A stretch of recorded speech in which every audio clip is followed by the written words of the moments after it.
राजस्थान के अलवर जिले में बसा एक छोटा सा गांव था, बड़ौदा मेव। चारों तरफ खेत, कच्ची सड़कें और लोगों के चेहरों पर संघर्ष की रेखाएं। इसी गांव के आखिरी छोर पर एक टूटा सा मकान था, जहां रहता था गांव का पांचियाराम चौकीदार का परिवार। उनके पुत्र घीसाराम की जिंदगी भी उसी कच्चे मकान जैसी थी, बाहर से खड़ी, अंदर से बिखरी हुई। एक बरसाती रात जब गांव सो रहा था और बादल गरज रहे थे, उस घर में एक बच्चे ने जन्म लिया। बच्चे की मां ने कमजोर आवाज में कहा, इसका नाम अमर सिंह रखना, शायद ये इस गरीबी से दूर कर सके। लेकिन शायद किस्मत ने उसी रात तय कर लिया था कि अमर सिंह की जिंदगी अमर दर्द से भरी होगी। बचपन से ही अमर ने वो देखा जो बच्चे नहीं देखते, भूख, ताने, कर्ज और बाप की झुकी हुई आंखें। जब बच्चे खिलौनों से खेलते थे, अमर चौकीदारी की सीटी पकड़े सो जाता था, और जब दूसरे बच्चों को देखता तो दिल बहुत उदास हो जाता। एक दिन बिना कुछ कहे अमर ने अपने बचपन को कहीं गाड़ दिया। गांव में लोग कहते थे, चौकीदार का बेटा है, ज्यादा सपने मत देखना। लेकिन किसी को नहीं पता था कि अमर ने सपने देखना नहीं छोड़ा था, बस खुद के लिए देखना छोड़ दिया था। क्या ये बच्चा कभी हंसेगा या इसकी जिंदगी सिर्फ पहरे में ही कटेगी? अमर सिंह जब 10 साल का हुआ, जब तक 3 बहन एक भाई ने और जन्म ले लिया था और घर में और परेशानियों का समय बढ़ गया था। पिता दिन भर जो कमाते, उससे न घर चल पाता और न ही परिवार। अमर ये सब कुछ देखकर तब तक वो समझ चुका था कि उसके घर में खुशी एक मेहमान है, जो कभी कभी आती है और बिना बताए चली जाती है। स्कूल जाना उसके लिए सपना था। कभी किताबें नहीं मिली, कभी फीस नहीं, कभी कपड़े, और जब मिली भी तो पेट की आग ने पढ़ाई जला दी। गांव के बच्चे उसे चिढ़ाते, ओ चौकीदार के छोरे, रात को भी डंडा लेकर घूमेगा क्या? अमर हंस देता, लेकिन वो हंसी उसके अंदर किसी चीज को तोड़ देती। पिता बीमार रहने लगे, दवाइयों के लिए पैसे नहीं थे। अमर ने स्कूल छोड़ दिया और उसी दिन और कार्य करने के लिए चला गया। उसने पहली बार रात में पहरा दिया। ठंडी हवा, सुनसान रास्ते और दिल में डर, लेकिन उससे ज्यादा डर था घर की भूख का। उस रात अमर ने आसमान की तरफ देखा और धीरे से कहा, भगवान, अगर खुशियां सीमित हैं तो मेरी वाली मेरे परिवार को दे देना। वो बच्चा जो कभी खुद के लिए रो सकता था, आज दूसरों के लिए दुआ मांग रहा था। क्या इतना त्याग करने के बाद जिंदगी उसे कुछ लौटाएगी या ये सब व्यर्थ चला जाएगा? समय बीतता गया, अमर जवान हो गया, लेकिन उसकी आंखों में कभी जवानी नहीं आई। पिता के बीमार रहने के बाद घर की सारी जिम्मेदारी अमर के कंधों पर आ गई। बहन की शादी, घर का कर्ज और समाज की बातें, सब एक साथ। वो दिन में मजदूरी करता, रात में चौकीदारी। नींद उसके लिए विलासिता थी। एक दिन किसी ने पूछा, अमर, तू अपने लिए क्या चाहता है? अमर कुछ देर चुप रहा, फिर बोला, मेरे लिए? मैं चाहता हूं कि मेरे घर वाले कभी भूखे ना सोएं। उसने अपनी पसंद, अपने सपने, यहां तक कि अपने प्यार को भी कभी जन्म लेने से पहले ही मार दिया, क्योंकि प्यार भी पेट नहीं भरता। लेकिन क्या जिंदगी सिर्फ जिम्मेदारी का नाम है? क्या अमर के हिस्से कुछ और नहीं? एक गांव में एक लड़की थी, सुनीता, जो बहुत ही सुंदर और सादगी की जीती जागती मूर्त थी। वो अमर को बचपन से जानती थी, उसकी आंखों का दर्द समझती थी।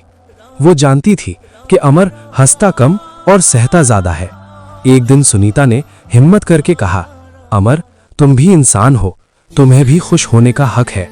अमर मुस्कुराया, लेकिन वो मुस्कान नकाब थी। खुशी? सुनीता, खुशी मेरे बस की चीज नहीं। समाज आड़े आया, पैसे नहीं थे, जात पात, हैसियत, सब ने मिलकर उस रिश्ते को शादी में बदल दिया। अमर और सुनीता दोनों साथ रहने लगे और अमर के दुखों में बराबर का साथ देने लगी। सुनीता पर भी घर परिवार की जिम्मेदारी बढ़ी कि वो भी हंसना भूल गई।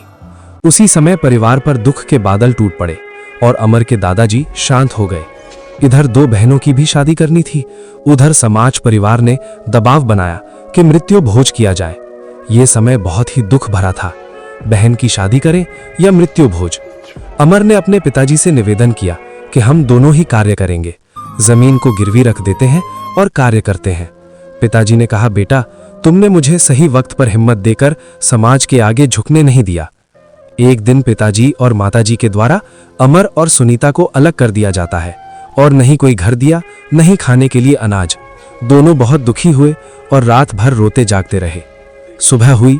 अमर और सुनीता दोनों हाथों में फावड़ा परात लेकर तालाब की ओर निकल गए और भूखे प्यासे दिन भर मिट्टी काटते रहे और कच्ची मिट्टी में मकान बनाने के लिए ईंटें बनाना शुरू किया।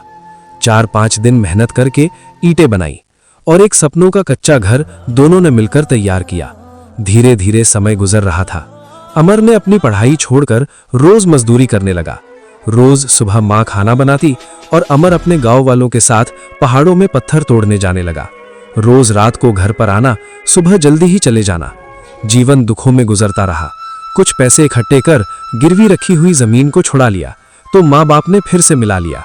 इधर छोटा भाई अजीत अपनी पढ़ाई करने लगा।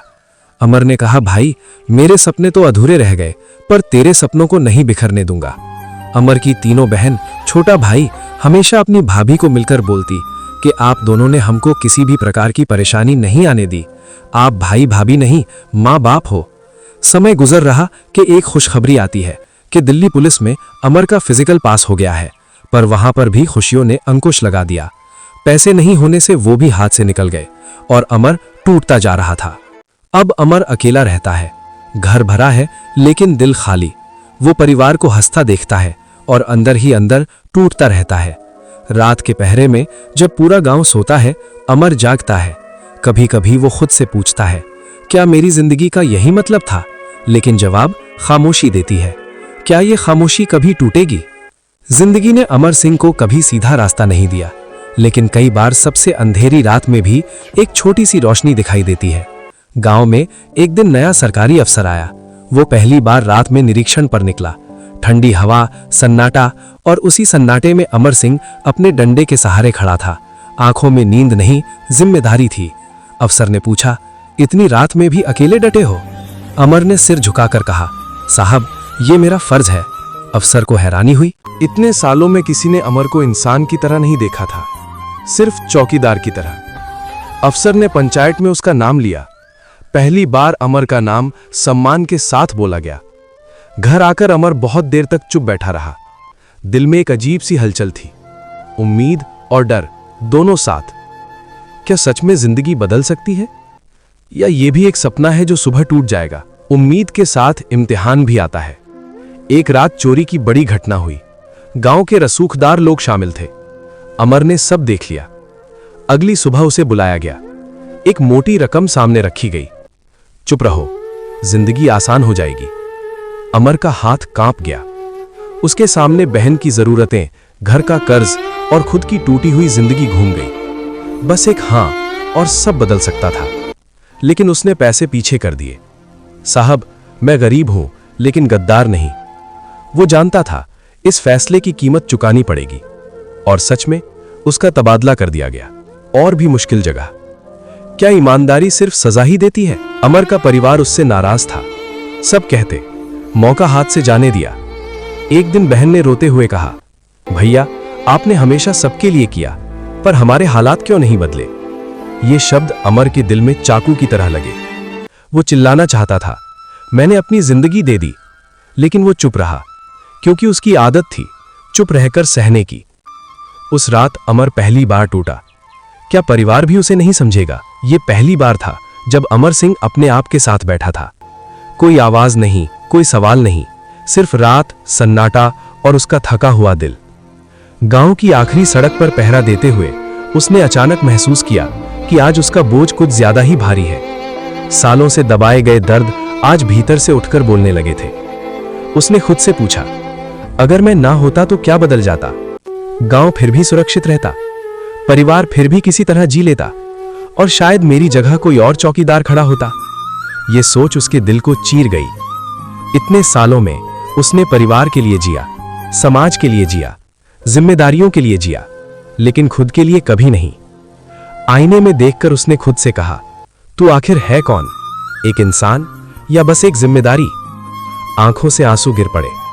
ये आंसू कमजोरी के नहीं थे, ये उस सच्चाई के थे जिसे उसने सालों तक नजरअंदाज किया। उसे डर भी लगा, अगर उसने अब अपने बारे में सोचना शुरू किया तो क्या लोग उसे स्वार्थी कहेंगे? लेकिन एक सवाल अब उसे चैन नहीं लेने दे रहा था, क्या खुद के लिए जीना गुनाह है या बिना खुद के जिए मर जाना ही सबसे बड़ा गुनाह है। कई सवाल उठते टूट जाते। उसके बाद अमर की मुलाकात होती है मैनेजिंग डायरेक्टर जुबैर खान से, जिसने अमर की परेशानियों को समझा और अमर को एक छोटा सा कार्य देकर बना दिया टीम मैनेजर। अमर अपने कार्य को पूर्ण ईमानदारी पूर्वक करता और आगे बढ़ने लगा। अमर तो आगे बढ़ने लगा, लेकिन परिवार छूटने लगा। अमर अपने कार्य की वजह से परिवार से 4-5 महीनों में 2-5 दिन के लिए मिलता और फिर निकल जाता परिवार के सपने पूरे करने के लिए। पिताजी गुजर जाने के बाद और परिवार की जिम्मेदारी बढ़ गई। समाज के लोगों ने फिर दबाव बनाया कि मृत्यु भोज किया जाए, और अमर ने कहा कि मैं मेरे पिताजी का मृत्यु भोज जरूर करूंगा। आंखों में आंसू छलक रहे हैं और अमर बोल रहा है कि उनका आशीर्वाद हमेशा मेरे साथ रहे, वो मेरे आदर्श है, रहेंगे। सभी कार्य करने के बाद, छोटी बहन छोटे भाई की शादी बहुत ही अच्छी प्रकार से करने के बाद अमर कर्जे में डूबता चला गया। परिवार से दूर रहकर कमाई करने के बाद भी कर्जा नहीं चुका पाया। कर्ज दिन प्रतिदिन बढ़ रहा था।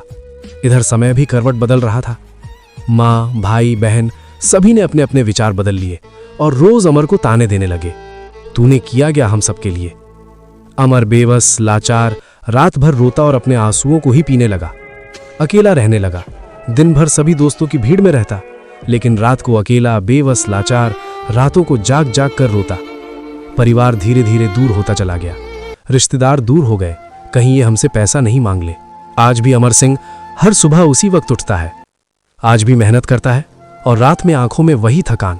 गांव बेबस, लाचार, अकेला सोता है, क्योंकि कोई है जो जाग रहा है, वो अमर। पर आज उसके भीतर कुछ बदल चुका है। अब वो सिर्फ दर्द को पी रहा है। वो अपने अधूरे जीवन को भी देख रहा है। अब अमर और सुनीता दोनों का परिवार आज भी उस पर निर्भर है, लेकिन अमर के दर्द को सहने की सुनीता को भी आदत हो गई और अकेला जीवन गुजरने लगे। त्याग जब रोज हो जाए तो लोगों को दिखना बंद हो जाता है। कभी कभी अमर सोचता है शायद उसकी किस्मत में खुशियां लिखी ही नहीं थी, शायद उसका जन्म ही दूसरों की तकलीफ कम करने के लिए हुआ था। फिर भी दिल के किसी कोने में एक छोटी सी उम्मीद बची है कि जो इंसान पूरी उम्र देता रहा, उसके लिए ऊपर वाला कुछ तो बचा कर रखेगा। वो रात को आसमान की तरफ देखता है, तारे दूर है लेकिन अभी बुझे नहीं। कहानी यहीं खत्म नहीं होती, क्योंकि अमर सिंह अभी जिंदा है। लेकिन सवाल आज भी वही है, क्या अमर को कभी अपनी खुशियां मिलेंगी या उसकी जिंदगी बस इंतजार बनकर ही रह जाएगी। क्या अमर सुनीता के बच्चे बच्चियां अपने माँ बाप का दर्द समझ पाएंगे। क्या वो भाई बहन माँ सब परिवार एक साथ खाना खा पाएगा। क्या अमर परदेश से घर आ पाएगा या फिर परदेश में ही जीवन जाएगा। धीरे धीरे समय गुजर रहा था, कभी खुशी और कभी गम की तरह। सुनीता भी परिवार की जिम्मेदारी में खुश रहने लगी, अपनी सारी खुशियां परिवार पर गुजार देती और जब दर्द से टूट जाती तो रात को अमर को याद करती और अपना गुस्सा अमर पर उतारती और रोने लगती और सो जाती। जिंदगी हर मोड़ पर अमर का इम्तिहान लेने को तैयार थी और मानो कि अमर भी संघर्ष के लिए तैयार। अचानक देश में महामारी कोरोना आ जाता है और देश में चारों तरफ बीमारी का हाहाकार मच जाता है। सरकार द्वारा गाइडलाइन जारी कर दी जाती हैं कि जो जहां है वहीं रहे और सावधानी बरते। अमर कुछ समझ नहीं पाया कि अब क्या होगा और अमर भी उसी मुसीबत की घड़ी में फंस जाता है। और ये खबर जब सुनीता टीवी पर देखती है तो तुरंत अमर को फोन लगाती है कि आप भी अब घर आ जाओ, बहुत खतरनाक बीमारी आई है। अमर ने सुनीता को समझाया कि अगर मैं घर पर आ गया तो घर का खर्चा कहाँ से उठा पाएंगे, परिवार को किस तरह से चला पाएंगे। सुनीता ने कहा, तो वहां पर क्या करोगे, जब सारे कार्य बंद, बाजार बंद हो गए हैं तो तुम क्या करोगे। अमर ने कहा कि जो भी अब ऊपर वाले ने लिखा है जीवन में वही करूंगा, आपको परेशान होने की जरूरत नहीं है। कुछ ना कुछ तो रास्ता जरूर ऊपर वाले ने निकाला होगा अपने परिवार के पालन पोषण के लिए। और दोनों फोन एक दूसरे का ध्यान रखने का बोलकर फोन रख देते हैं और दोनों सो जाते हैं। इधर सुनीता बच्चों के साथ और अमर अकेला। सुबह अमर उठा तो बाहर आकर देखा चारों तरफ सन्नाटा छाया हुआ है और हर चौराहे पर पुलिस का पहरा है। जो बाजार रोज खुलते, जहां पर लोगों की भीड़ होती, वहां पर कोई नहीं है। अमर बहुत घबरा गया और तुरंत पुलिस वाले के साथ गया और पूछने लगा कि सर क्या हुआ। पुलिस वाले ने कहा कि लॉकडाउन शुरू हो गया है, आप अपने घर पर जाओ और अपना ध्यान रखें। अमर जिनके साथ कार्य करता था वो भी निकल गए और अमर अकेला इस महामारी में फंस गया और दुख के बादल और गहरा गए। सारे कार्य बंद, अब करें तो क्या करें। अब तो जो दोस्त दिन भर साथ रहते थे वो भी नहीं है और कोई पास भी नहीं आ रहा है। अमर इसी दुविधा में सोचता सोचता सो जाता है। रात को जब अमर गहरी नींद में सो रहा था, तब अचानक एक रोशनी के साथ एक तेज प्रकाश में एक महिला आती है और बोलती हैं कि परेशान होने की जरूरत नहीं है, मैं तेरे साथ हूं और तुम कल से हर्बल सैनिटाइजर, हर्बल काढ़ा बनाकर कम पैसों में बेचना। अमर ने पूछा कि अगर मैं बाहर निकला और मुझे ये बीमारी होगी तो मेरी लाश को भी यहीं जला दिया जाएगा, मेरे घर वालों को भी मेरा आखिरी बार मुंह नहीं दिखाया जाएगा, रोते हुए कहा। तब उसने कहा कि मैं तेरे साथ हूं, तुम्हें कुछ नहीं होगा, तुम्हारी सारी परेशानी खत्म हो जाएगी और मैं तुम्हारे साथ रहूंगी। और वो आंखों के आगे से ओझल हो जाती हैं। अमर एकदम से उठता है और इधर उधर देखता है, पर कुछ नजर नहीं आता है सिवाय सन्नाटे के। तब सोचता है कि जब सारे रास्ते बंद हो जाते हैं तो ऊपर वाला एक रास्ता जरूर देता है। और सुबह हो जाती है। अमर गांवों में गया और वहां से जड़ी बूटियों को लेकर आया और दिन भर दवा बनाता रहा और रोज गांवों में उसको बेचने जाने लगा, जिससे कुछ आय होने लगी। उधर कर्जा दिन प्रतिदिन बढ़ रहा था। कई दोस्तों ने इस दुख की घड़ी में अमर का साथ दिया। सभी रिश्तेदारों ने, बहनों ने धीरे धीरे फोन लगाना भी बंद कर दिया। 1 वर्ष बाद अमर अपने परिवार से मिला तो सुनीता और उसके बच्चे बच्चियां, भाई, मां सब गले लगकर खूब रोए। अमर के 2 बेटियां, 2 बेटे धीरे धीरे जवान होने लगे और अमर सुनीता को उनकी शादी की चिंता सताने लगी। अमर सुनीता को बोलता है कि तुम्हारे भाइयों को बोलकर कोई रिश्ते की बात करो बेटियों के लिए, मैं तो बाहर ही कार्य कर रहा हूं, उनको बोलो। एक दिन सुनीता अपने भाई को फोन लगाती है और रिश्ते की बात करती है तो भाई बोलता है कि सुनीता, तुम्हारी किस्मत खराब है और तुम्हारे बच्चों की भी खराब है, कोई रिश्ता मिल ही नहीं रहा। सुनीता मायूस होकर फोन काट देती है। समय गुजर जाता है पर बातें वहीं रह जाती हैं। अमर रोज भगवान से प्रार्थना करता कि मेरी प्यारी बिटिया की भी अब शादी अच्छे घर परिवार में करवा दो भगवान, रोज दुआ करता। एक दिन अमर अपने घर पर आता है और एक दोस्त अमर को बेटियों के रिश्ते के लिए बात करता है। अमर रात को सुनीता को सारी बात बताता है और भाई परिवार को लेकर दोनों बेटियों का रिश्ता कर देते हैं। अमर कुछ दिन बाद फिर अपने कार्य पर निकल जाता है और सोचता है कि अब कुछ नया कार्य शुरू किया जाए। और राजस्थान के जिला प्रतापगढ़ में जब बस से उतरता है तो बस स्टैंड पर यहां मुलाकात होती है अमर की एक इंसान से जो सादगीपूर्ण समाज सेवी, पत्रकार, साधारण जीवन जीने वाले यूनिस अहमद मंसूरी से। और दोनों ने साथ में चाय पी और बातें की। फिर दोनों साथ में रहकर कार्य करने का निर्णय लिया और साथ में समाज सेवा का कार्य शुरू कर दिया संजीवनी सेवा संस्थान में। रोज अमर सिंह महिलाओं को स्वरोजगार संबंधित जानकारियों देता। जल जंगल जमीन को बचाने के लिए किसानों को जैविक खेती, बागवानी करने के बारे में रोज गांवों में मीटिंग करने लगा। जगह जगह पेड़ पौधे लगाने लगा। अमर और यूनिस भाई दोनों साथ में हंसते और जब अमर को यूनिस भाई मजाक करते तो अमर बोलता बेहुदी बातें मत कर, और हंसी मजाक में जीवन गुजर रहा था। समय का पहिया गुजर रहा था और उधर विवाह की तारीख भी नजदीक आने लगी।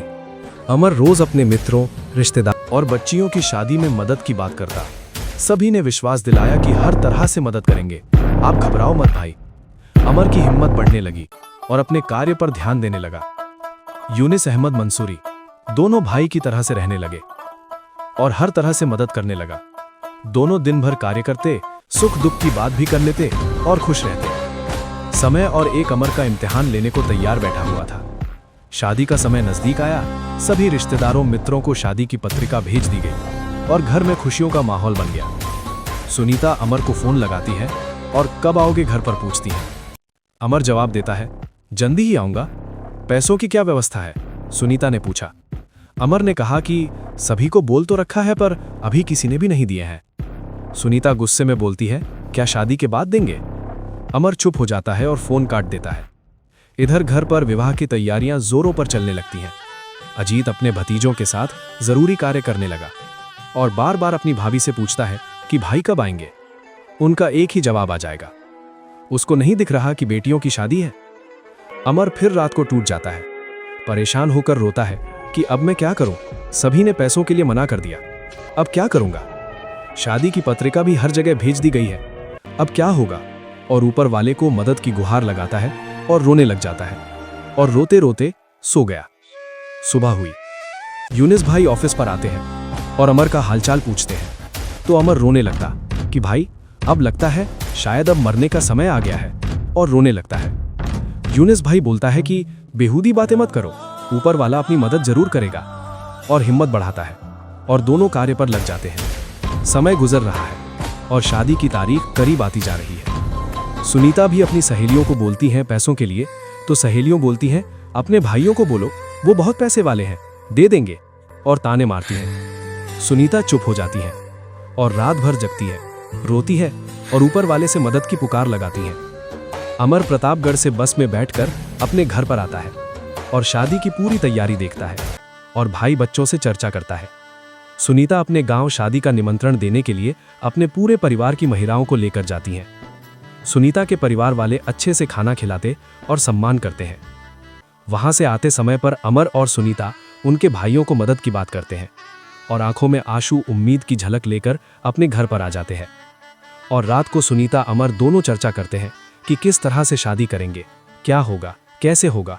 दोनों सोचते सोचते सो जाते हैं।